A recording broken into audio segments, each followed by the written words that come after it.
morning and welcome to the VSA Morning Miner. It's Tuesday, the 16th of December, and I'm joined by Paul Rankin. Paul, how are you today? I'm very well, thanks. Very well. Excellent. Well, we've been talking about the silver price reaching new highs over the last few days, but that's consolidating slightly today, just above 63. But today's record breaker is tungsten. That is now trading over $1,000 per MTU in China. I think the print was 1,015.8. So this is clearly an unbelievably tight market, and even small trades are causing significant increases in price. I'm sure there are trades which aren't being recorded that are going for more than that, and low grade concentrates will be selling at a very narrow discount to the prices that we're seeing for benchmark product. Right. As far as the chart is concerned, you would see it as a parabolic spike going on in the price that pretty unprecedented here. But to appreciate that's because of this Chinese ban on tungsten to be exported into the West for the most part, which has left the West pretty short of concentrates at this point in time. So you've got to be really careful now at this point with your finger on the sell button, I guess, at any point if you're already in the market. Well, I think it'll take a bit of time to come back down. I think it's got further to run. It's unless you see a rule change, which obviously would change pricing overnight, it will still take a while before new supply comes on, and we know just how difficult it is to get a tungsten mine up and running at the specifications that companies have designed it in pre-feasibility. Yes, that's right. Yes, that's right. And as you say, it's if it's not the tungsten suppliers or the miners, it's the policy change which would end up catching out the or an announcement of a policy change would catch out the traders. But either way, I think when it does turn, it, as you say, it's been a parabolic rise up, so you would expect a corresponding move downwards, but not just yet. Paul, in terms of company news, what have we got today?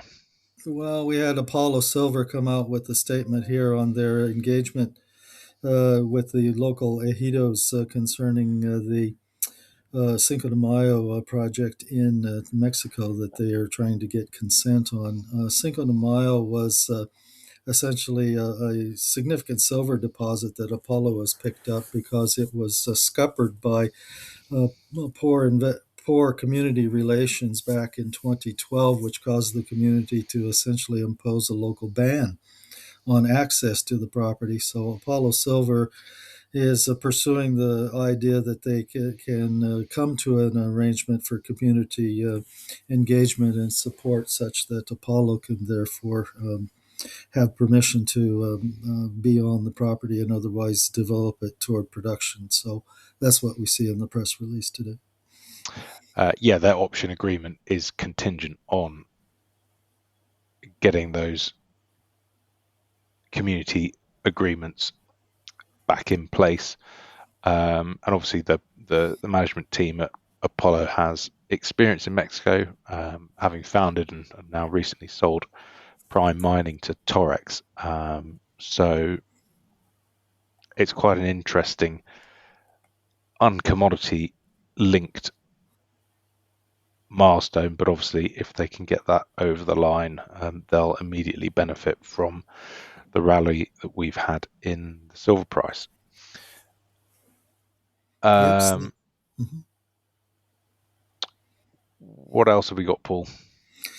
We have dual quoted sovereign metals. As reported, there is a collaboration agreement been signed with the International Finance Corporation, or IFC for short, that finance member of the World Bank, in order to essentially get behind or otherwise involve itself in the project financing in the Kasaya rutile deposit and the world's second largest graphite deposit in Malawi.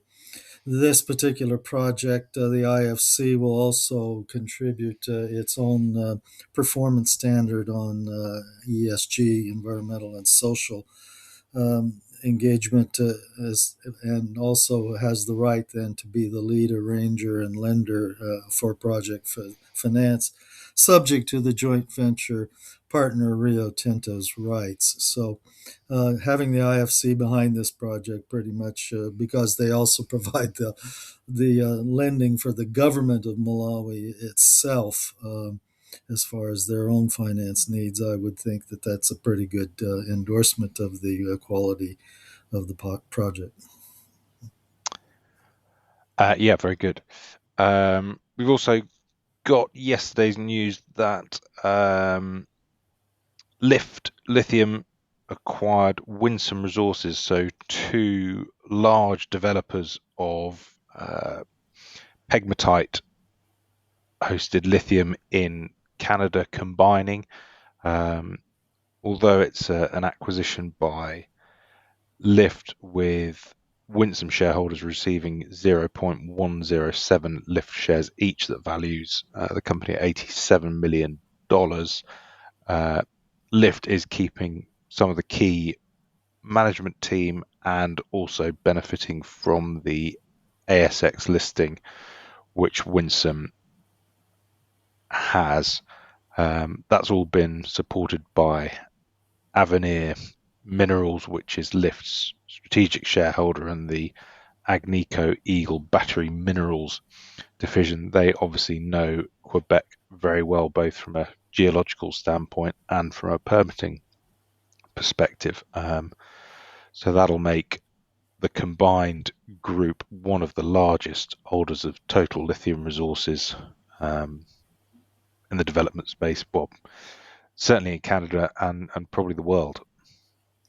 Right. The combination, each of those companies had very large individual pegmatite deposits. Something to watch closely on each of their cases, though, is that they are each of those deposits is quite some way from ports or export facilities. So it will be interesting to see how they progress. Size does matter.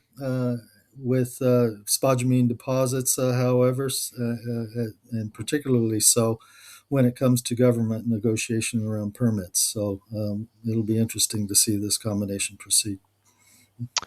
Very good. Anything else, Paul? That's all for me for today. All right. Thanks for your thoughts. We'll be back tomorrow. Very good. Thanks. This podcast has been produced and edited by VSA Capital. It is intended for information purposes and not as investment advice. The information is intended for recipients who understand the risks associated with equity investments in smaller companies. Please do your own research and do not rely on a single source when making an investment decision. VSA Capital may derive fees from this content and seeks to do business with the companies mentioned.